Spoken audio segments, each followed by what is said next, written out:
of this.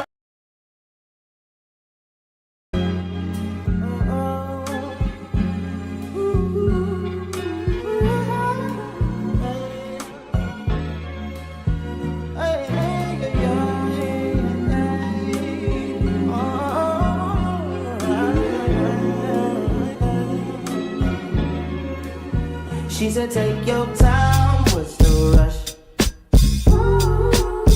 I said, baby, I'm a dog, I'm a mutt. She said, take your time, what's the rush? I said, baby, I'm a dog, I'm a mutt. I'm a dog, I'm a mutt. I can smoke already, so cold in my blood is. I see past pretty faces, so I got trouble trusting. But I let my guard down for you. Said I put my guard down for you. Said I'll be vulnerable, so you can break my heart if you want to. She said, take your time, what's the rush? I said, baby, I'm a dog, I'm a mutt. She said, take your time, what's the rush? I said, baby, I'm a dog, I'm a mutt. I'm a dog, I'm a mutt. No crib taller come through, it's time to break it in. 32 like my pants size, cause I'm try breaking it. New condo, say your name at the front. You can stay if you want. It's been one of those nights I ain't had in a minute. It's been a minute, had to pop a shroom to recreate the feeling. But it's never the same as the first time we did it. First time we did it. But I let my guard down for you. Said I'll put my guard down for you. Said I'll be vulnerable.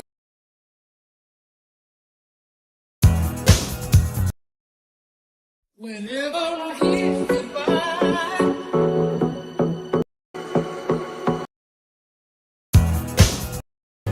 teardrops.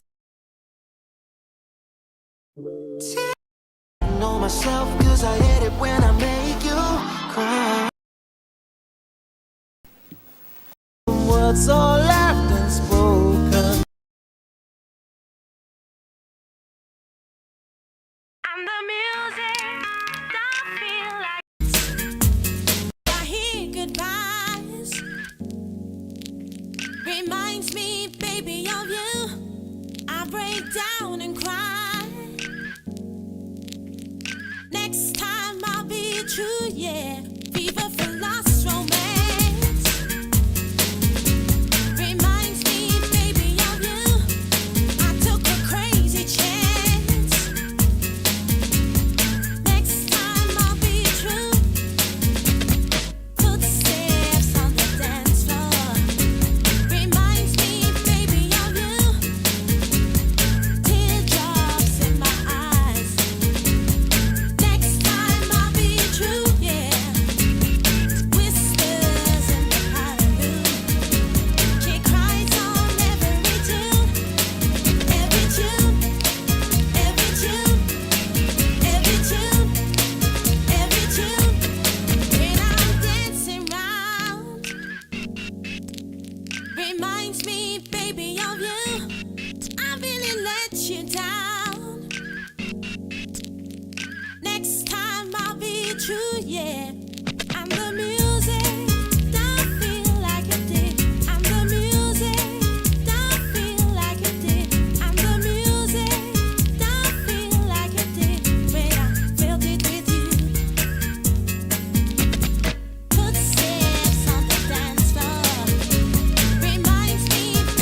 send migration and empire stuff to you. Because then again it's a bit more niche, but I do have lots of great resources I can send to you for migration. Right, let's make a start, guys, because obviously I'm hoping to get it done in an hour to an hour. Okay, so when I go through the content, and go off, all I need is to like share. Yeah, I've got 24 emails on one account, the other account.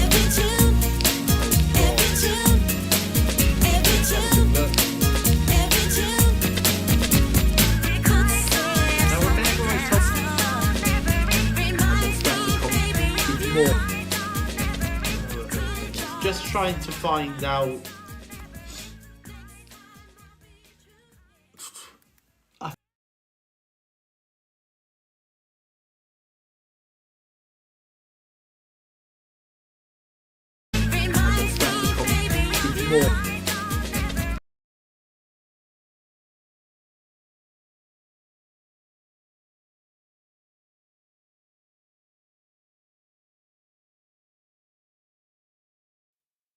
Right, set that mic. Right, we're actually locking today. I'm not taking this lesson because I'm making. Well, the plan was I'll either write them or I might as well type them up and then type them up as print them. So what I'm going to do is I'm going to play it on the stream today and then I'm going to type it up and write them. I will not be speaking for today. I will be speaking later on in the revision session as I'm making notes now. So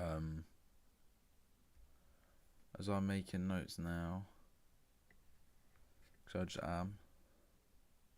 So I need my docs up as well. But hello, hope you're all right. Nearly done with the GCSEs now anyway, so it's kind of like pretty relieving. Oh my god. Yeah, so you're just gonna watch me do this today then, I guess. So you can't hear me still.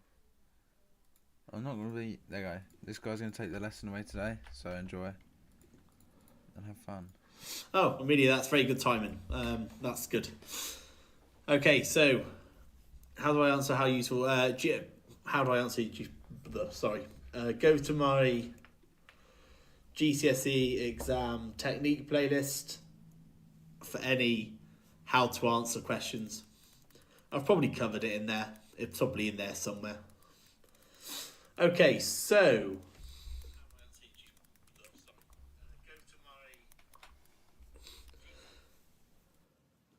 just so you know how this goes. I mean, some of you've probably heard this however many times. We're focusing on Germany today. You can do, doesn't matter what exam board you do. Okay, it will be absolutely fine. I'm going to try and cover most of the main topics that appear in most Germany exam boards. So I'm sure you'll find some of it, or even some of it useful, be absolutely, all good. We will start with the Kaiser and we'll go all the way up until about 1945.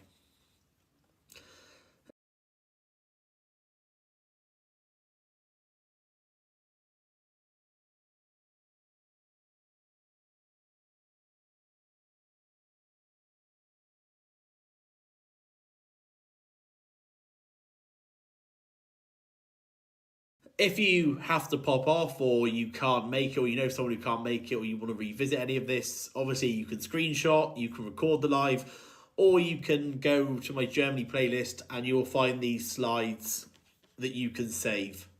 Okay, so there are lots of options for anyone who, Okay, so yeah, your email is probably in there. Why do I do these for free? Because, to be honest, the reward is usually, so it's just a nice thing to do, really. I don't mind doing it at all. It gives people a platform. So, you didn't DC me at Beefy Boys, Max. I have to say, fantastic service. Right, let's get going, okay? Because otherwise we will be here far too long. Okay, so here we go, everyone. we're going to start at the beginning. I'll probably go every 3 slides, then take a breather and turn the comments back on. Okay, so this is what we're going to do. Any other topics, you need to go and check my playlist out on TikTok, or you need to email me because I've got a lot to get through, okay, without jumping between different topics. Anyone who does GCSE Germany for history, this is fine. You can stay on.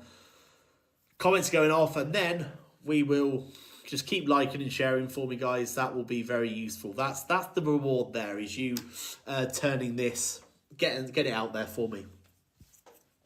Okay, so obviously if you are AQA students, you have to know about Kaiser, okay, because Edexcel and other examples, you don't start until 1918. So this bit really, okay, Edexcel will just hold fire for a second, but Kaiser Wilhelm II is the Emperor of Germany. Okay, he is an autocratic ruler, which basically means he wants to do things and make decisions by himself, and often at the expense of the Reichstag. So often he ignores the Reichstag, which is the Parliament of Germany. Now, he obsesses over wanting Germany to be a big empire that can compete with Britain and have a strong navy that can protect that empire. So we call it Weltpolitik, world policy, the idea that he wants a place in the sun. Okay, keyword there is Weltpolitik. To a little grammar mistake there, guys, 1898 and 1912, the naval laws. These naval laws basically set Germany targets to build so many ships, and that's why Germany ended up in a naval race with Britain. Because of his obsession with this big empire and sort of this massive navy, what he does forget is about the workers. Germany goes through a rapid industrialization process, which means that they have lots and lots of different factories producing goods at a fast rate. And Germany does excel. They are world leaders in chemicals, they're world leaders in electronics. But the problem is a lot of the workers are unhappy because while the business owners are making lots and lots of money, people in Germany are struggling. The workers are usually working for poor amounts of money and have poor working conditions. So what this causes is workers to start looking at joining trade unions. Now, trade unions protect and represent the workers. And this basically means that they can organise strikes, which would make Kaiser look bad.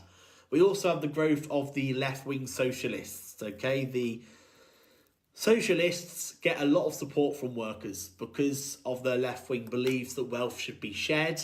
The workers vote for them. And 1 in 3 people in Germany at the time of Kaiser vote for the socialists. Now, as we get to 1914, Germany's in a very strong position as the First World War enters. And because of this, what we see is World War I changing things up. Now, when we talk about the impact of World War I, I've got a couple of political, a social and economic impact for you. The main political impact is the Kiel Uprising in 1918. As the war goes on, the Kaiser becomes more and more unpopular because it drags on. The idea that Germany would have a quick victory, be home by the Christmas of 1914, is not the reality. And people start protesting.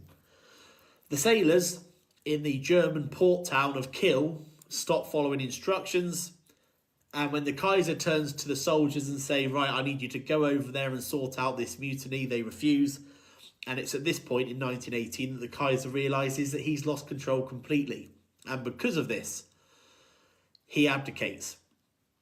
To make things worse, the home mood during the First World War, Germany has dropped off massively. There are social problems. The British ships had blockaded supply ships getting into Germany, which meant that there was food shortages across 1917 and 1918, and you had the famous turnip winter, where often many people at home in Germany could only grow root vegetables, also known as turnips, hence the nickname. And also there was a breakdown of those traditional family values, 600,000 widows and 2 million fatherless children, okay, at that point. So socially, the country's struggling. Politically, the Kaiser lost control. And in terms of the economy, a lot of German workers faced restrictions on their wages. Now, while big factory owners were still quite well off, there was a massive divide between the rich and poor. To make things worse, Germany was in debt. Back before the Kaiser had been borrowing lots of money to ensure that he could follow through with his naval laws and have a big navy, which is great when the economy's doing well, but now you're not selling goods, factories are exhausted because they've been focusing on war production, and the country finds itself in debt. So, if you've just joined and wondering what we're doing Germany for GCSE. AQA students need to know this, okay? The rest of you, it's time to clock in right now as we start looking at 1918 and what happens after Kaiser abdicates, okay? So if you are any other exam boards, thanks for taking a breather. We are going to jump straight into it. Now, when World War I happens, we need to understand how things change up. First of all, Kaiser Wilhelm. He abdicates because he's lost control. And he literally jumps on a train and disappears. Okay, that's it. That's the general gist of it. He is replaced by Ebert. Ebert is the president of the new Weimar Republic. Now, the Weimar Republic are a democratically elected government. They have elections. They are led by politicians. On paper, I won't lie, it sounds quite good. The problem is Ebert and the politicians have a vicious debut, you could say. Imagine walking into the mess of the end of the First World War. And the first thing these politicians do after the Kaiser went was they signed the armistice. Now, the armistice agreed to stop fighting at the end of World War I. Let's remember really clearly, do not mix up the armistice and the Treaty of Versailles. They are not the same thing. The armistice stops the fighting in November 1918. And that is where you get the stab in the back myth. The idea that the politicians had betrayed their country. These politicians were known as the November criminals. And a lot of people in Germany despised what they had done by signing the armistice. In 1919, Germany, along with all the other countries in the First World War who lost, had to go through a peace treaty and they had to agree to terms. So again, these politicians, they go to the Palace of Versailles. Off they go, Palace of Versailles, and they are shown this document known as the Treaty of Versailles. Now, depending on your school, will depend on how your teacher has told you best to learn the Treaty of Versailles. Some of you will be Team Lamb, some of you will be Team Brat, some of you will be Gargle, some of you will be, I think there's another one as well. It doesn't really matter as long as you revise it. I'm going to go with the Lamb here, okay? Because to me, it's the easiest one to remember. Again, do not feel like just because you know a different one that it's wrong. Guys, let's keep pushing the likes and shares. I want to try and get to 20,000 likes nice and quickly. It does help me out massively. And apologise if I sound bunged up. I am a little bit. So, land, 13% of land was lost in the Treaty of Versailles. Germany had to give up places like Alsace-Lorraine. They had to give up farmland such as the Polish corridor. They had to give up factories in the Saar, and even areas like the Rhineland, which was an area that was militarised between Germany and France, that got demilitarised. So this is 13% of land where a lot of the German people in these areas were now being displaced. The army was reduced to 100,000. This was huge because Germany had gone into the First World War with one of the biggest armies, and now their army was smaller than Belgium. The reparations were set at 6.6 billion or 6,600 million. Careful not to mix those two up. This is called reparations. Okay, the one thing I would say is make sure you're aware and you're using the words reparations. This money that Germany owed was supposedly to repair the damage done by the First World War. And finally, blame, the War Guilt Clause. The War Guilt Clause meant that Germany were held responsible for what was happening in the First World War. They were responsible for the outbreak and had to take complete blame. A lot of German people believed that this was a diktat. It was a dictated peace term. It was. Germany basically said, you sign the Treaty of Versailles or we invade. So this was a massive change. Now, all of this is important because when we talk about the political instability, the EBA and the Weimar Republic have to deal with the armistice and the Treaty of Versailles right from the offset. The opinion of them is very, very low. Now, I talked about the Weimar Republic. It is a democratic republic, so a country that's run by politicians. They don't have a monarch or an emperor. However, there are two key weaknesses that you need to know. The first weakness comes from the voting system that's in Germany at the time. Okay, so the voting system in Germany is known as proportional representation. Proportional representation means that the number of votes that each political party gets equals the percentage of seats. So imagine the Reichstag was divided up into portions. So whichever party gets the most votes gets the most seats. Now, it is quite a fair system, because what it does mean is smaller parties that might get a smaller amount of the vote still get represented. Okay, it's not a popularity contest where you have to hit a certain number or certain limit. The problem is the Reichstag's full of all these parties with all these different beliefs. So making laws, making changes became very difficult because you had so many different parties. And often the main parties in charge weren't overly popular. You also have Article 48. Article 48 are the emergency powers that could be granted to a chancellor in a state of emergency. Okay, fair enough. It does not specify what an emergency is. So as long as the chancellor can get permission, he can use Article 48 to make laws without the Reichstag, which can be useful at times of a crisis. But it also leaves open this opportunity to exploit Article 48. All you need is someone who might be a bit power hungry, say, to go absolutely crazy and start spamming Article 48. So proportional representation and Article 48 are two words that you need to know. Right, before we... I'll do one more slide and then I will pause. Okay, and we're going to look at the political problems. Now, when we're talking about political problems in the Weimar Republic between 1918 to 1923, we are talking predominantly about uprisings. But when your teacher sits there and goes left wing, right wing, it can be a bit complicated. So let me try and summarise in a really simple way. If we can get to 30,000 likes, you lot are heroic. So, left-wing parties, like the communists, believe that everything should be owned by the state. We shouldn't have rich or poor. Wealth should be divided equally. It basically means taking power from the richest and giving to the workers for a fairer, more equal society. Right-wing parties, and like the Nazis, for example, they believe in having one strong leader who's going to rebuild the country and restore national pride. They are on opposite ends of the spectrum. So left-wing communists, right-wing Nazis. So who's in the middle of all of this? In the centre is your Weimar Republic. The parties that make the Weimar Republic in the centre, and they're hated by the communists on the left, and they're hated by the Nazis on the right. Now, the first left-wing uprising is the Spartacist Revolt in 1919. The Spartacist Revolt was basically a group of workers that had left-wing beliefs.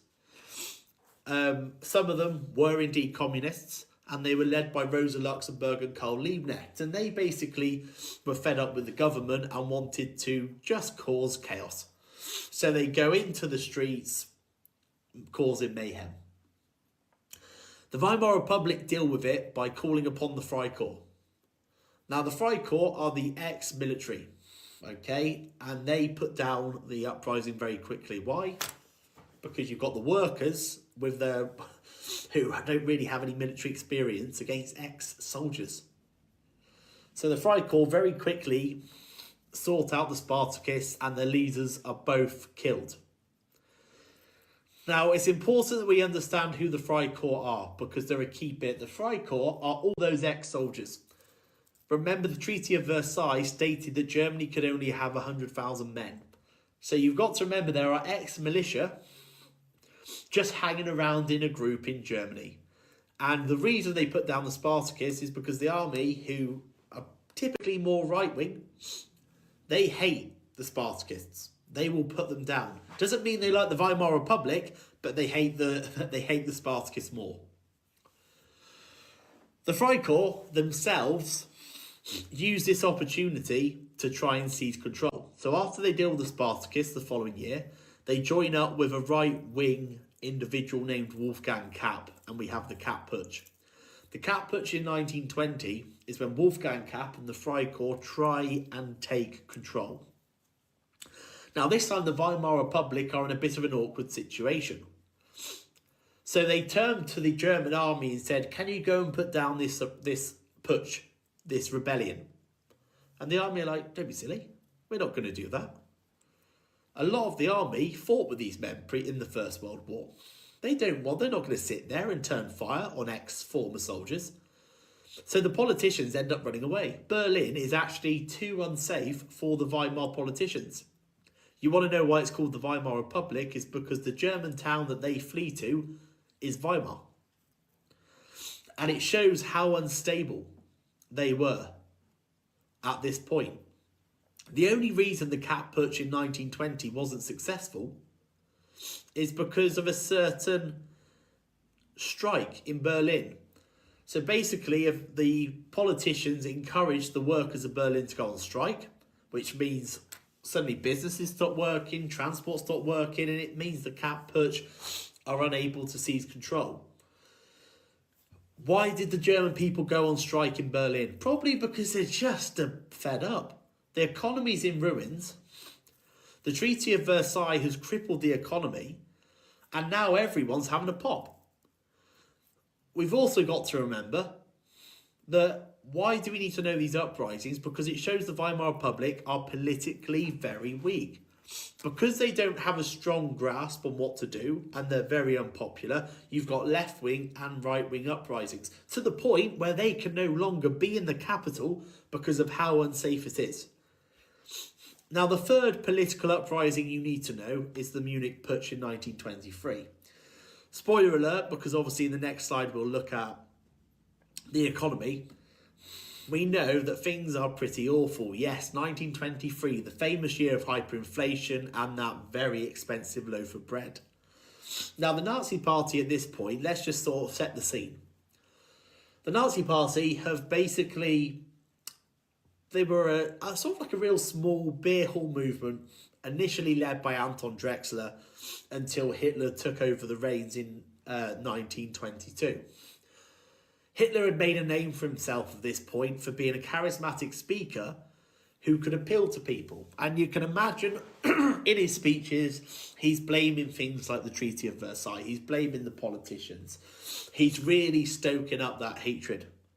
Now, in 1923, they find it's an ideal year to try and take control by force, almost like create a revolution, because the economy's in shatters. Hyperinflation is causing mayhem, and I'd probably say the Weimar Republic at this point is at its weakest. So Hitler, alongside the brown shirts, his SA, and Ernst Röhm, who leads the SA, march the plan to take over Munich and then go on to Berlin. Unfortunately, they got betrayed. For the Nazis, they got betrayed by the very politician who was supposedly going to support them. Now, von Kahr was a right-wing politician who betrays Hitler and the Nazis and calls in the authorities. And if any of you watch Hitler's Rise of Evil, okay, I think it's on Netflix as well, you see the scene where the Nazis and the brown shirts march up and they meet the German army. There's a mini shootout. Hitler's wounded, bumped into a taxi, and eventually arrested. In the short term, the Munich Putsch fails. They don't succeed. And Hitler is sent to prison and he's banned from speaking. However, there are a couple of things I want you to take away from this. Number one, that he only serves 9 months of a 2-year sentence, which, considering the guy has basically said, are you guilty for trying to overthrow the government, which Hitler says in court that he's guilty, is a really lenient sentence. And the reason they do that is because Hitler used the courtroom as sort of one big speech, knowing full well the media was going to be there. And the judges won over by a lot of the things that he was saying. Also, in Landsberg prison for those 9 months, Hitler writes Mein Kampf, My Struggle, where he outlines what he wants to do in Germany. Okay, he outlines all the things that he think will be done and what he wants to achieve. In the long term, Hitler reorganises the party. So you could say short-term failure because they weren't successful, long-term success. Right, I'm just going to turn the comments on before I do the next three. Those who've just joined, Germany live lesson, all exam boards welcome. We've just looked at the political differences, we'll do the economic next. Should I say a quick breather? South Africa, email me for notes. Any other topics, guys, do me a favour, go and search my account. Because otherwise we'll be here a long time. Cat Putsch. Cat Putsch, okay, so it's the former soldiers who are now unemployed alongside Wolfgang Kapp, and they march on Berlin, force the politicians out because they have no control, but they're not successful because the people of Berlin go on strike. Maddie, yes you can. I mean,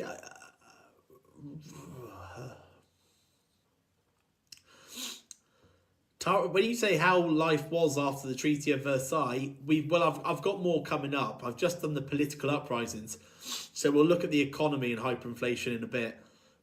Can you do the Cold War? I did the Cold War on Sunday. Go and check my Cold War playlist for the notes. Yes, Article 231 is the War Guilt Clause.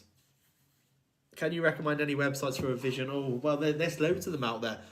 I mean, I won't lie, I know it's things like Seneca, always, I would say, are quite a good one because you can actually test yourself on the knowledge as you go through. It's probably the easy one to do. When you go live, check my schedule from yesterday and you can see when I'll be going live next. Are you doing the depression? Yes, when we get there. Do I have any info about AQA Germany exam technique? In my GCSE exam technique playlist.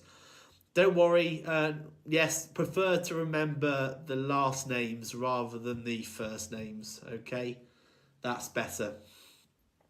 I'm pretty sure I've just done the Cat Putsch. Cat Putsch, 1920, uprising. Wolfgang Kapp and the Freikorps, the former soldiers, try to seize control of Berlin. The people of Germany go on strike in Berlin, so they're unable to go through with it. Right, I'm going to move on now. So let me know in the comments if we're ready to go. That would be great. Proportional representation was good for the smaller parties because they got represented. Thank you very much, Lara. They were bad for the... It was bad for making decisions, basically, because there were so many parties that had seats. It made it very difficult to command a majority. At this point, Maddie, use any one of them. Right.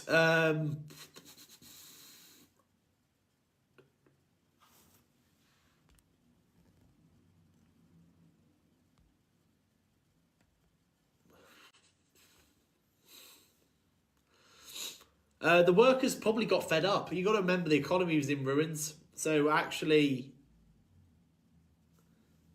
Yeah, the economy was in ruins, so they didn't really want more upheaval and unrest and constant fighting. Coalition government is a government that's made up of several different parties. Okay, so lots of different parties there. Do you expect a year's fine, maybe a month and a year. Brat or Lamb, whatever one's easiest to remember. Mein Kampf means my struggle. Right, let's go, people. Do you do exam technique? Yeah, in my exam technique playlist. Nope, this is not Great Depression. We haven't got there yet. We're going to hyperinflation first. Don't get the two mixed up. What is the cabinet? The cabinet is basically where the members of government make up. The cabinet makes up the different members of government.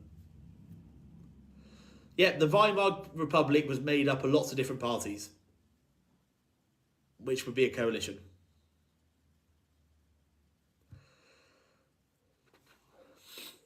Rika, the chance of me doing conflict in the Middle East, I won't lie, is quite slim, but you can email me and I can try and find you some notes. I do have some Middle East notes. Whether they're for the correct topic, you'd have to go through them and have a look.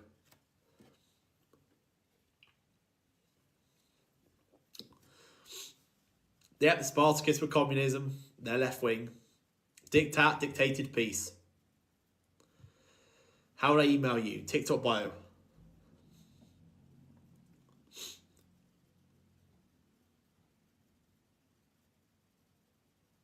Right, I'm waiting for the comments for people to tell me when to move on. So, Wolfgang Cap organised the cap putsch. Right, here we go.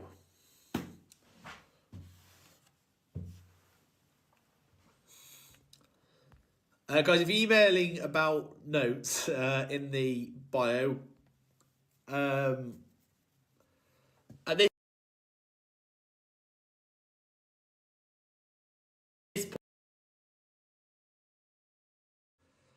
this point, you can email either of them. I've got about 100 to get through, so surprise me. We'll see how we go with them. Right, let's start. Comments are off, guys. I will see you in 3 slides because that's how fun and organised we are here. We're nearly at 50,000 likes. Keep spamming the target we had. What did I have when I did Cold War? 80,000 we got to. I think we got to 102 when we did the medicine live lesson. So let's go. Economic weakness of the Weimar Republic. Remember, a classic 12 marker, certainly for AQA. Could be looking at which of the following was the reasons the Weimar Republic struggled. We've looked at the political reasons, and now we can look at the economic ones. So let's have a little recap. The Treaty of Versailles set out that Germany had to pay 6.6 billion reparations. And by 1922, Germany are not able to pay them back. They can't keep up with instalments because their country is in ruins.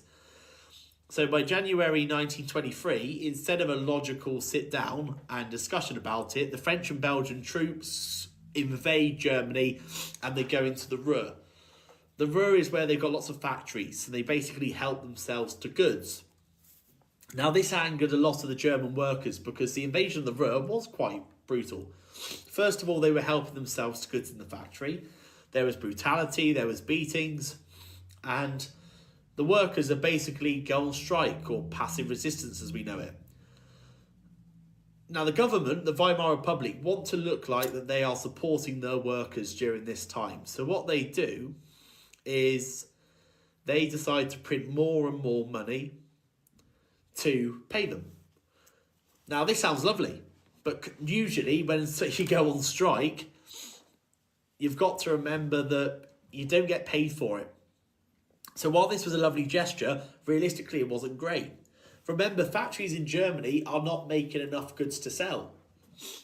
Your workers are not in the factories working, making items. So all of a sudden, if there's nothing to sell, shops are going to struggle to get items in. And all of a sudden, the government are printing more and more money. So shopkeepers are like, well, hang on a minute. I'm struggling to get loaves of bread in my shop, but there's all this money. So the shopkeepers are going to increase their prices.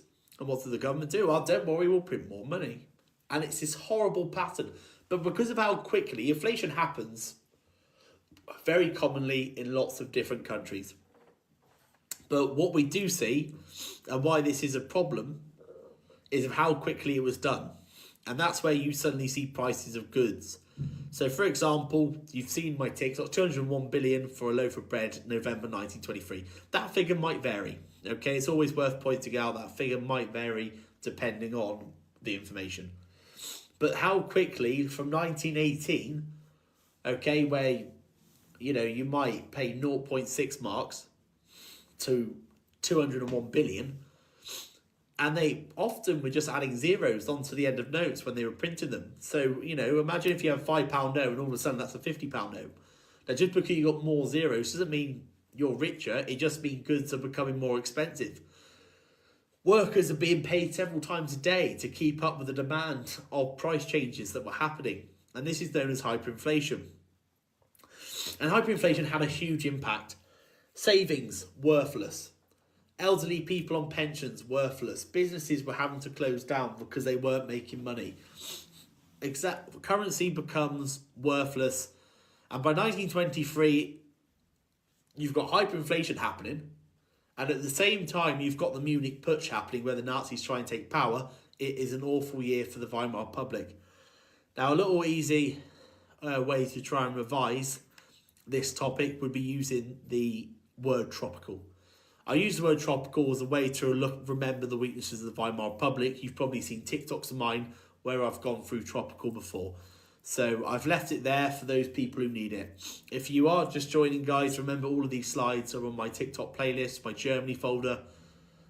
You can screenshot, you can record, do whatever you need to do, but that is a good revision strategy using tropical as a way of remembering the weaknesses of the Weimar Republic.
One, two, three. Right, so out of the clouds and the fog and the darkness of 1923, we have your favourite and my favourite. Okay, Gustav Stresemann. Now, Gustav Stresemann was initially Chancellor, but again, I was in a rush.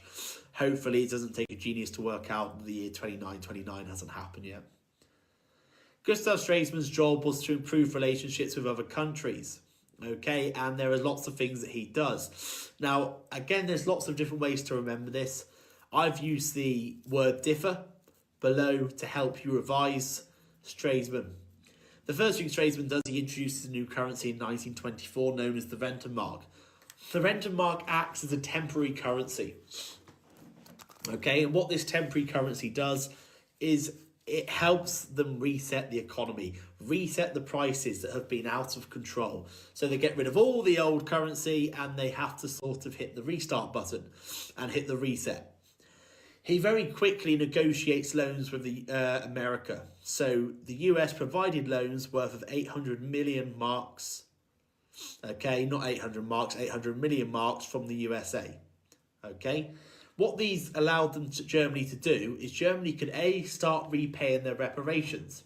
It also allowed them to invest in businesses and get people back into work.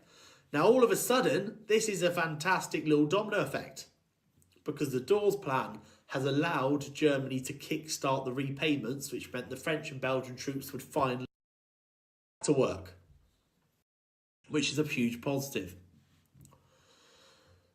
Between 1925 and 1928, Stresemann is improving relationships with other countries. Keep hitting those like button, people. You're doing me proud, nearly at 50,000. So 1925, the Locarno Pact basically was an agreement. It was an agreement between Germany and France, the two main ones, and it agreed the new borders. Now, you're probably thinking, why is this important? It was important because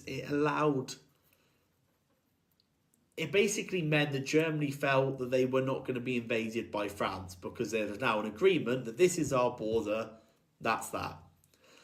They joined the League of Nations in 1926. The League of Nations was set up at the end of World War One as a massive peacekeeping organisation, and Germany had initially been banned from joining. In 1928, the Kellogg-Briand Pact would settle disputes peacefully. Germany was one of 64 countries to sign it. And it basically meant we won't go to war unless in self-defence. So the Locarno Pact, League of Nations and Kellogg-Briand Pact showed that Stresemann was improving relationships between Germany and other countries. Now for the Weimar Republic, it was probably the time where things were going well. The last major thing he did in 1929 was agree the Young Plan, more loans from America, and he managed to reduce the reparation payments by 25%. On top of this, you may know it as the Golden Age, because it wasn't just these policies of Stresemann that were improving, but just living and culturally in towns and cities, Germany started to evolve. Jobs started to appear. Germany gained more confidence. There was a cultural revival. You had art movement, okay, the avant-garde. Art was a lot more reflective of how day-to-day Germans were living their lives. There was American jazz music, nightclubs started to modernise. You got the Bauhaus Design School, which I like to call the Weimar's version of IKEA. Simplistic, modern-day designs. So Germany, during the Golden Age, under Gustav Stresemann, saw the Weimar Republic probably have their best moments, if we're being... Now, despite all of these improvements, there were criticisms. And a lot of the criticisms that were coming forward were based around the fact that Stresemann was papering over the cracks. You've heard of that saying that Stresemann was dancing on a volcano. It's basically because he was. Some of them people would say, well, hang on a minute. You're taking all this money from America to boost into the German economy, which is great, but what happens to those loans when they need to be paid back? Some people criticised him for rolling over. The Locarno Pact, oh yeah, it's great, France is not going to invade, but we didn't get any land back from the Treaty of Versailles. Oh, it's great you're reducing the reparation payments, but how come we're still paying the reparation? So there was a lot of talk that actually it was a short-term fix and that Germany were just rolling over to keep the peace. Now, we know that 1929, all of this comes to, you could say, quite a 29, all of this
Hyperinflation, 1923, depression 1929. An easy way to remember it is hyperinflation is when Germany had too much money, the depression is when Germany had too little money. So how did it happen? In 1929, in October, the USA, who had been leading the economy and had been supporting all of these countries in Europe, like Germany, had the Wall Street crash. And this is where their economy crumbled. Businesses, stocks and shares started to plummet, and people in America started very quickly removing money from banks. Now, this was a huge issue because America desperately needed to reclaim money to stabilise their own economy. And what do? They turn to countries like Germany, who have benefited from the Dawes Plan, who have benefited from the Young Plan, to get that money back. Now, this is great for America, but it suddenly means that Germany are finding factories are closing down. People are becoming unemployed. Young people lose jobs, working class, middle class, farmers going into debt. And by 1932, unemployment's reached 6 million. Now, this is, a lot of people say, well, what does tradesman do about this? Tradesman also dies in 1929. It's a bit like having a cursed year. The depression hits and tradesman dies. The Weimar Republic are having a harsh sit down. They're coming back from a really good golden age, and all of a sudden, 1929, they're back to being incredibly unpopular. Now, you've got to remember, when a country is doing poor, people look to other options, other alternatives. We've got the Communist Party, who start to do very well because they are supporting the workers. A lot of these workers are out of jobs. And on the right wing, the Nazi Party get a second chance. Now, I haven't put this information in there, but some of you will be asking me, well, what about the wilderness years, which are the Weimar Republic were going through their golden age? Well, as we know that Hitler had his 9 months in prison in 1924, but he was actually banned from speaking until 1927. The wilderness years, when the Weimar Republic were in their golden age, the Nazis were in their wilderness years. They didn't really know what was going on. Hitler has sort of taken himself away from the party. There was a bit of a tussle for who should be the next leader. And it wasn't until the 1926 Bamberg Conference where it was the first time that Hitler sort of presented himself again, reinforced the fact he was a leader, and basically said to them that as a party, we need to be voted in. It was a huge change of approach. Now, in 1928, 1 year before the Depression, the Nazis only had 12 seats in the Reichstag. They weren't a threat. The Depression plays a massive part in helping the Nazis suddenly, thank you very much for the rose, get in support again. And how did they do this? Well, there are several things. First of all, the Nazis offer work and bread. It was a slogan that they used. And in 1929, they went round the country saying, you vote for us, we'll get you work, and you can feed your families. And that alone is a massive.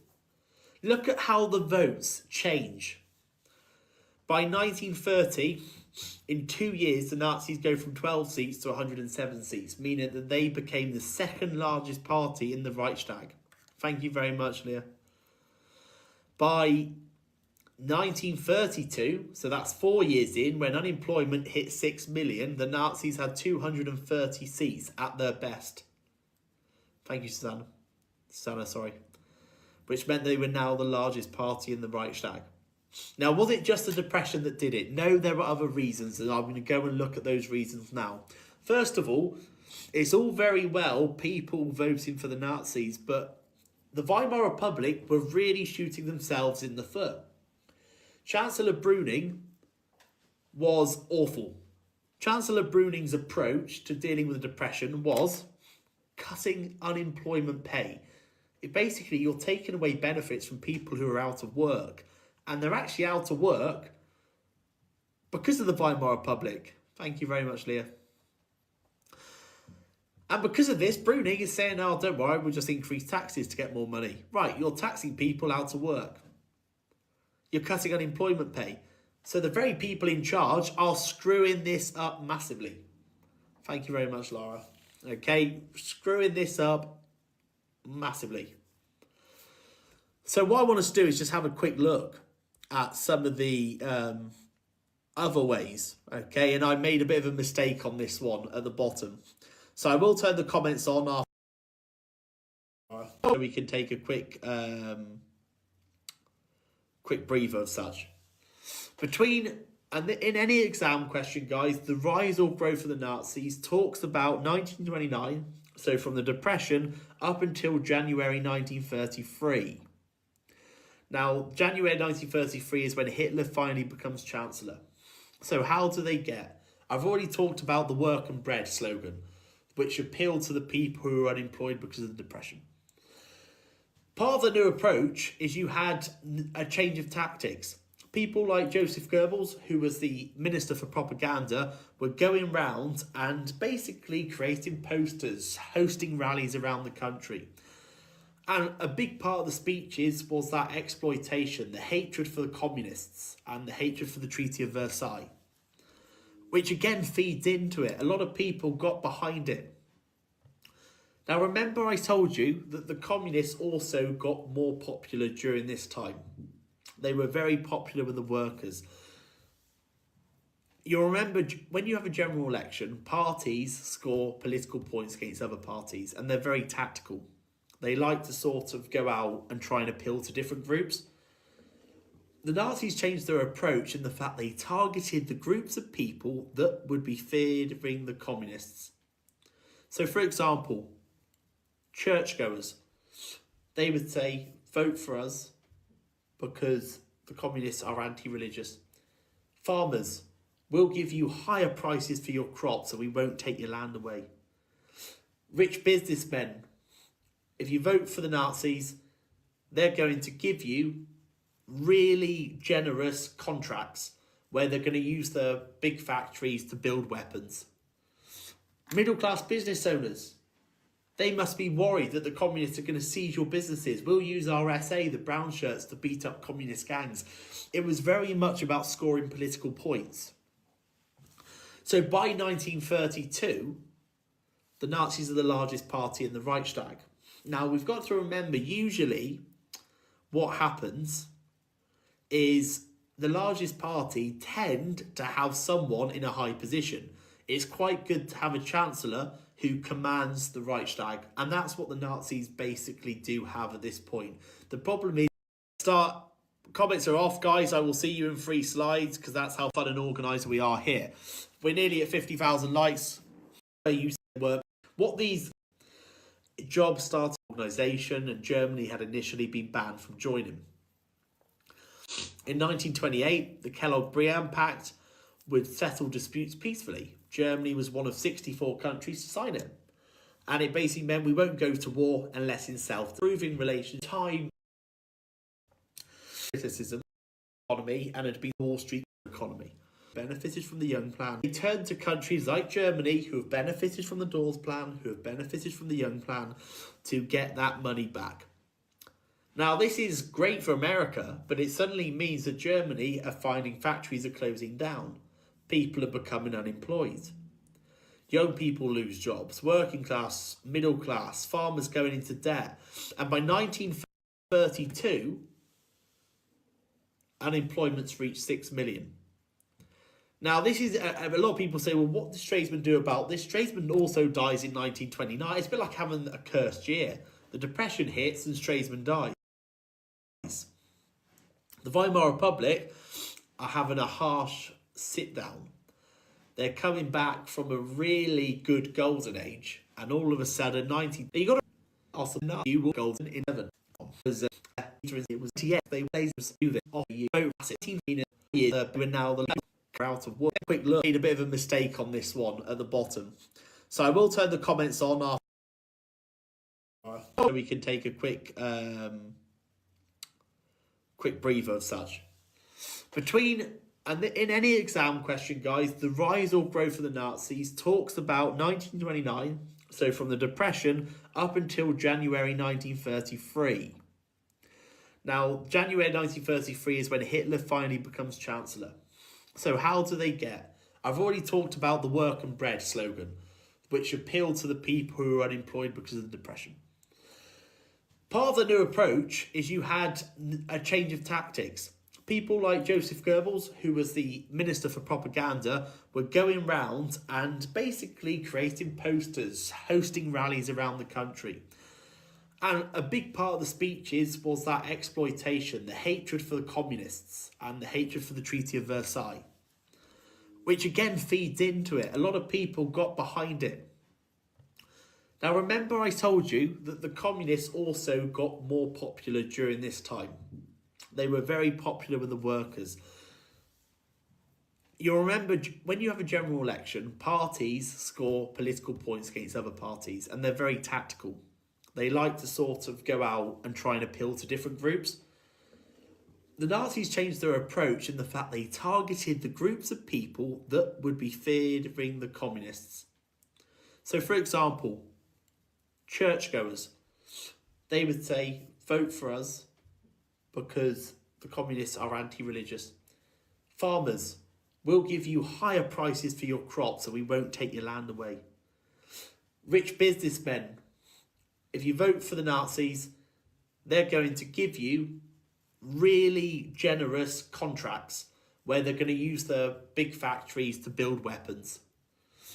Middle-class business owners, they must be worried that the communists are going to seize your businesses. We'll use our SA, the brown shirts, to beat up communist gangs.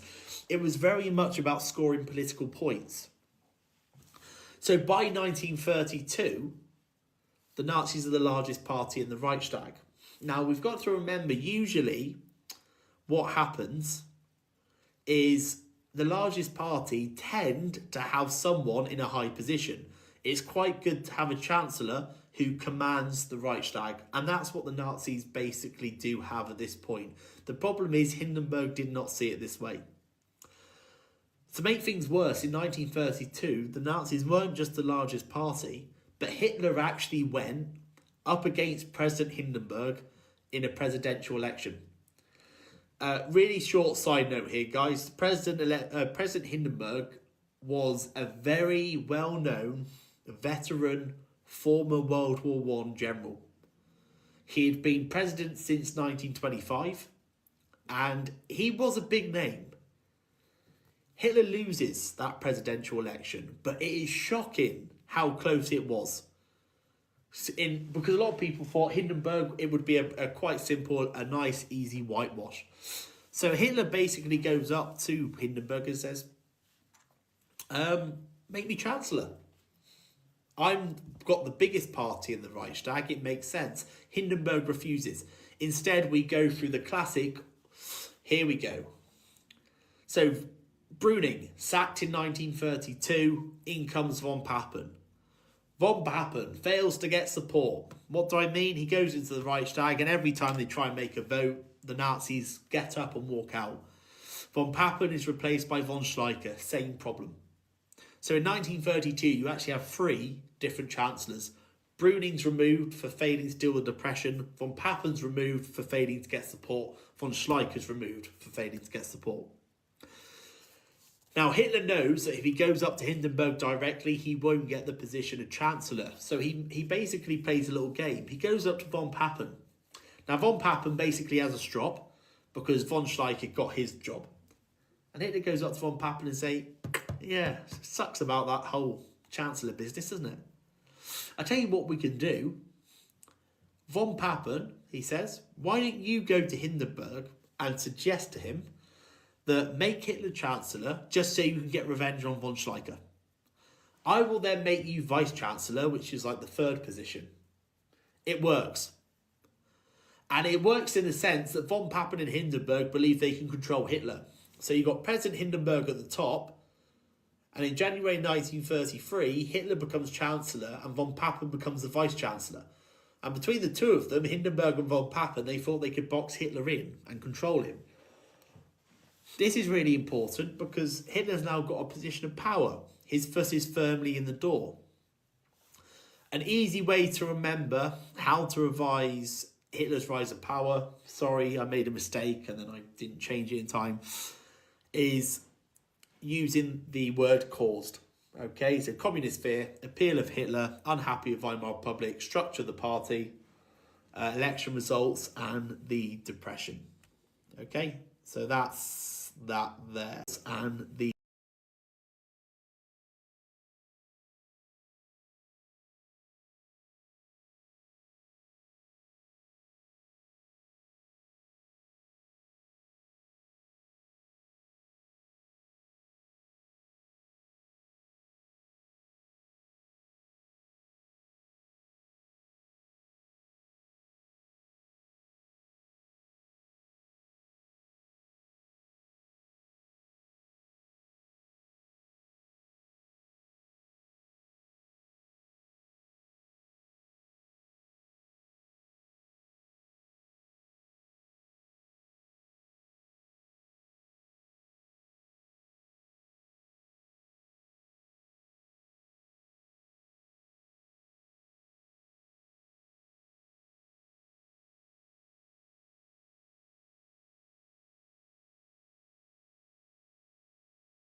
we're doing quite, we're going quite well for time. It's very exhausting, this, isn't it?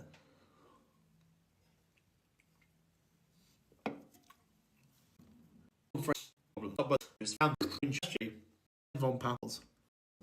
After mark, go and have a website or go on to they've got the reason, you know, at the moment I out like that. Yes, that one is brilliant. To move on, yes. You have my exam right questions out, teach specific, and you can have a sick at the type of it is great, but you my exam does cost money, but it is absolutely brilliant if you really are struggling. So that's why I said it is great, but you do have to there is a fee for that one. Did Hitler and von Papen have the support of the Reichstag? This one, right. Go online. Melster. Come back to my power. Consolidate off. Just power. And breathe. Consolidation of power. Okay. Oh my days. Right. Comments going off. Just so it help me relax a bit now. Right. Consolidation of power. Consolidation of power is Hitler's journey from Chancellor January 1933 to the Führer in August 1934. And again, I like to use the acronym Brenda to help remember. Now remember, in January 1933, Hitler is now Chancellor. But at the moment, he's got Hindenburg above him and he's got von Papen, and they believe that Hitler can be controlled. The Nazis are the largest party in the Reichstag, but they don't quite have an outright majority, which means that they can't just push laws through. Now, the first thing Hitler wants to deal with is his biggest political threat. And the biggest political threat for Hitler and the Nazis are the communists. The communists are a left-wing party, okay, and they are very popular with the workers. So on the 27th February 1933, the German parliament, the Reichstag, goes up in flames, and caught at the crime of the scene, Marinus van der Lubbe. Okay, and the Lubbe, who was in the Reichstag at the time. Now, we can sit there and say, was it planned? I mean, there's a lot of theories, but the hard evidence was that this Dutch communist was there at the time the Reichstag fire was happening. Hitler turns around to Hindenburg and says there's a communist plot. look what's happened to the German Reichstag. You know, it's damaging. So Hitler agrees. No, sorry, Hindenburg allows Hitler to deal with the problem by granting him emergency powers. Do not mix up the Reichstag fire decree or the protection law with the Enabling Act. That is a big, you cannot do that. After the Reichstag fire, basically it was like a sort of a mini, it was like an Article 48. Hindenburg gives Hitler permission, and on the 28th of February 1933, as part of this emergency Reichstag fire decree, Hitler is able to arrest and imprison 4,000 communists. He's allowed to seize control of newspapers. And he says, all I'm doing is protecting the rights, the freedoms of people, and the threat of communism. So why is this important in Hitler consolidating power? He's ultimately removed his biggest political opponents, who are the communists. Because after the Reichstag fire events, the communists are no longer a big political party. Now, the next big one is the Enabling Act, the 23rd of March 1933. The Enabling Act is passed. Now, how this is passed is bonkers, because the Reichstag actually passed this act, which means that Hitler can now make laws without the Reichstag for a span of 4 years. It's passed because Hitler basically intimidates opposition into passing it. The Enabling Act's really important because the Nazis don't quite have a majority to force laws through. So even though most of the 2/3 of the votes needed were from the Nazis themselves, there was intimidation of other parties, and this was a big problem. Now, the Enabling Act is really, really important because the rest of those bullet points that I've put under the Enabling Act could only happen if the Enabling Act had been passed. So, for example, trade unions are banned. Trade unions are organisations that protect the workers and their rights. They're now gone. Political parties, banned in July 1933. Hitler is able to introduce the secret police, the Gestapo, open the first concentration camp. All of this happens because of the Enabling Act. On the 30th of June 1934, we have the Night of the Long Knives. Now, the Night of the Long Knives is quite an interesting one, and it all stems around the increasing problems of the SA. Now, remember, the SA, the brown shirts, had been a massive part of the Nazi Party from their early days, led by their leader, Ernst Röhm. The problem is, on the world stage, the SA had this reputation of beating up people, being very violent, and actually it was causing Hitler problems. Because there was this negative experience in the SA, and even Hindenburg himself actually threatens to use powers that he has as president to remove Hitler if the threat of the SA wasn't dealt with. Now, the SA, the brown shirts, had grown to 3 million. It was massive.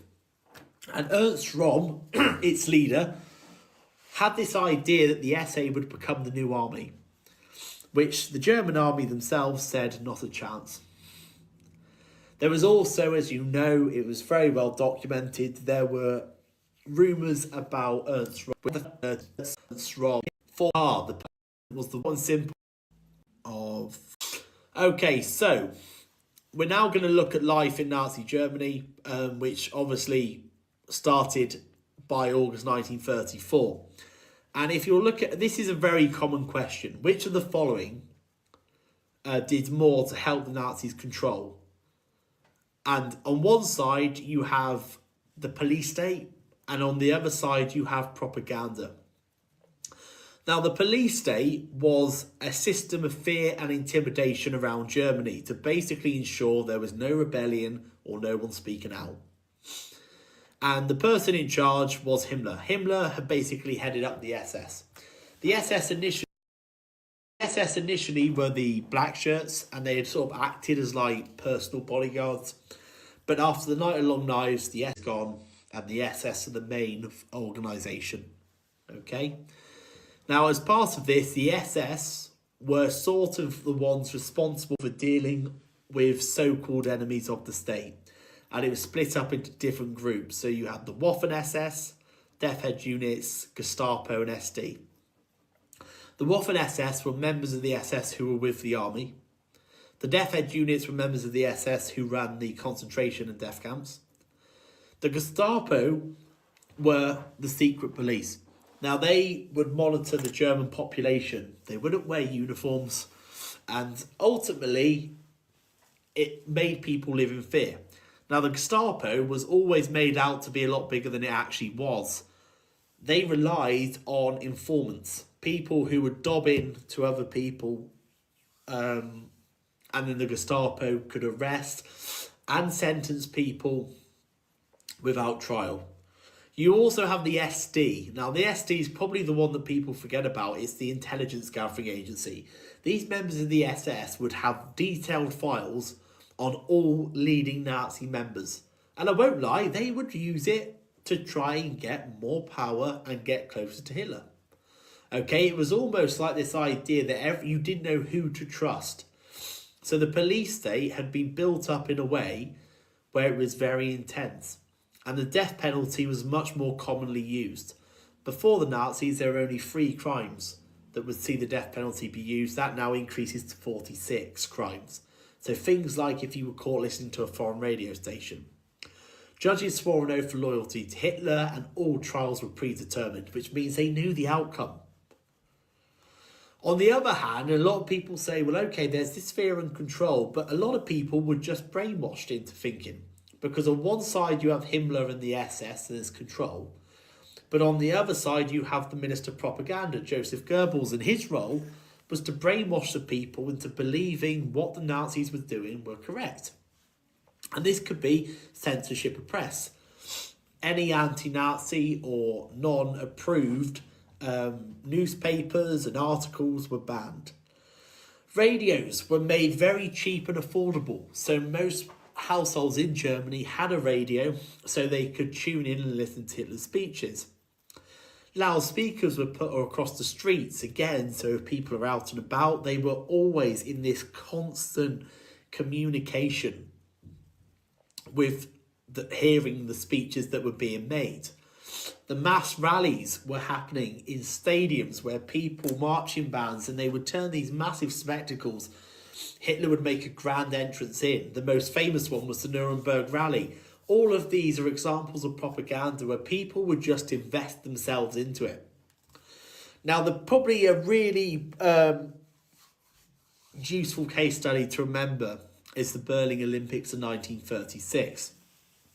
Because the Berlin Olympics in 1936 was the first time the Nazis had to demonstrate to the rest of the world how much they had improved Germany. Now, obviously, apart from they did stop persecuting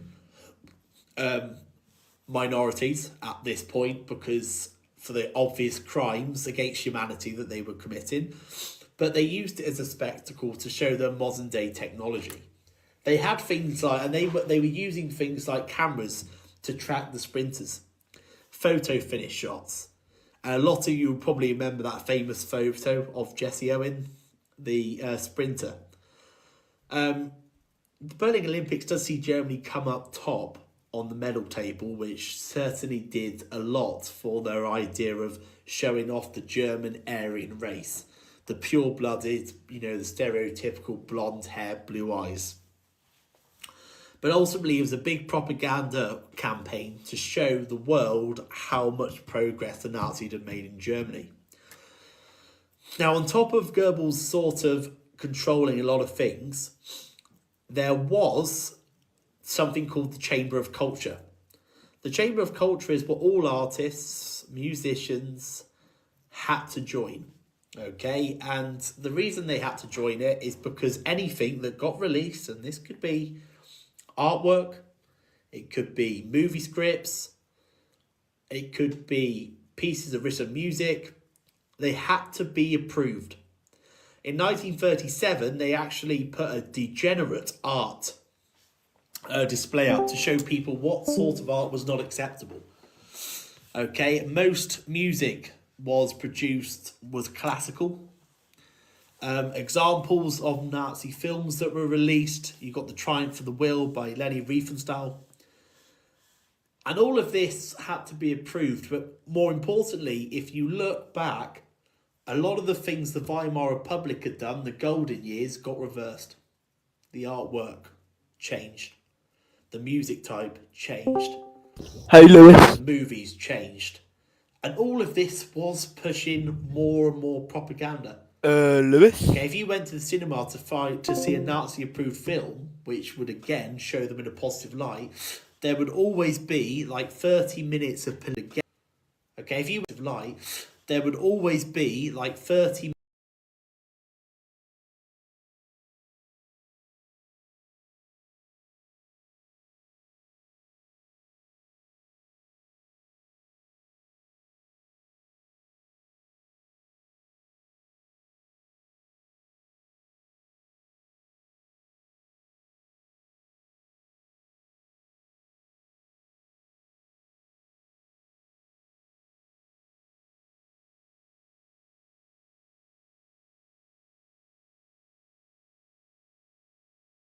minutes of work depression.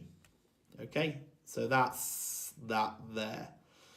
Right, I'll quickly turn the comments on briefly. Keep liking and sharing for me. We're doing we're going quite well for time.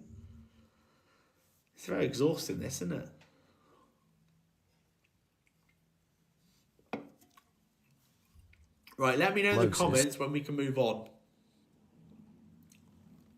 I think I'm going at a good pace.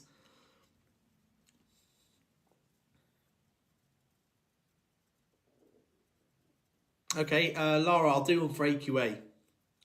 Which of the following was the main reason for the Nazis' growth of power? Fear of communism or economic problems? The Depression. A lot of the factories have been propped up by the Dawes Plan and the loans from America, so the factories had to close. Those of you who love a GCSE exam structure sheet, you know if you go on my videos, right, go onto TikTok, above my videos, I've got loads of little folders. And when you see that GCSE exam technique playlist, it'll be a bit like you've closed your eyes and gone to heaven.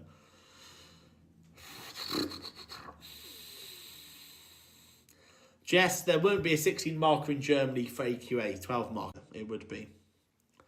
Past exam questions. To be honest, if you type in AQA history, past papers, I think there's a website called Revision World where they have most of the exam papers. Enabling Act, we haven't got to Enabling Act yet, no spoilers.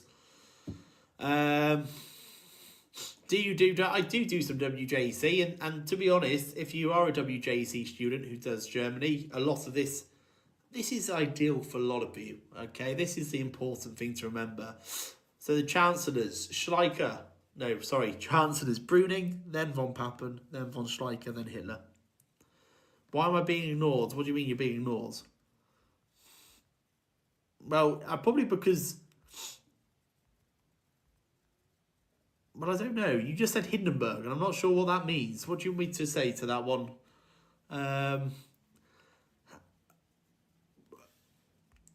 I'm saying questions.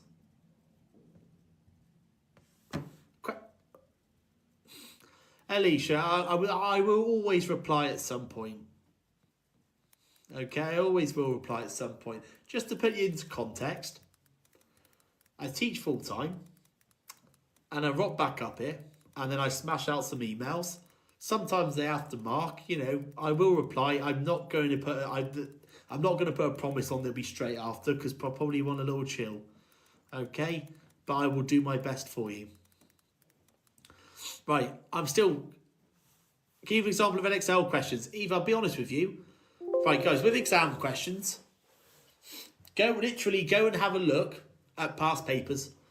They can be downloaded straight from the exam board website, or go on to, literally into Google. If you type in say, NXL, Germany, past papers, there's a website called Revision World, and you can actually see all of them. Okay, you can see all of them on there, and you can have a look at the type of questions they've got. The reason, at the moment, I teach specifically AQA, which means it's easier for me to pick questions out like that off the top of my head.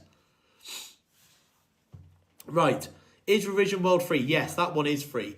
Some of you, Save My Exam does cost money, but it is absolutely brilliant if you really are struggling.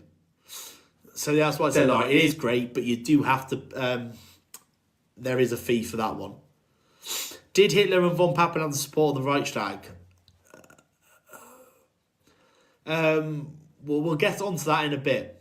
That's the next one. Right, are we ready to move on? Yes, thank you. Let's go. Let's move on, people. We're an hour in. It's on his profile. It's in his bio. Right, guys, when you say products, past papers are easy to find. Okay, they really are easy to find. Now, I'll be honest with you, if you really still can't find them, I guarantee that your teachers should have past papers. I mean, I know that I have a drawer of all sorts of them, so I would probably recommend migration. I will email over the knowledge organisers I have for that one. Right, we're moving on, people. We are going. Okay, right. Well, put it this way, go online. Right, Laura, like you said, you've already used and saved my exams, and that's absolutely awesome. So, trust me, if you can't find any and you're having a real wobble, we can sort it out. How similar? I mean, the Scottish one, there are quite a lot of similarities. I think, am I right in thinking the Scottish one is 1920 to 1955? The only bit I won't be able to do is the end bit. Have you seen it? To be honest, it's probably one of the 100 emails. And don't worry, I will reply. When I reply, there's the answer. You know, it will be a surprise. That's a good question, actually. Chancellor is basically the person who does the day-to-day running of the country. The only person who has more power is the president. Foreign minister is a member of the cabinet. Okay. The Republic. Okay. Reichstag fire was happening. Hitler turns who are the if like bigger than it Nazis. There are only 3 crimes.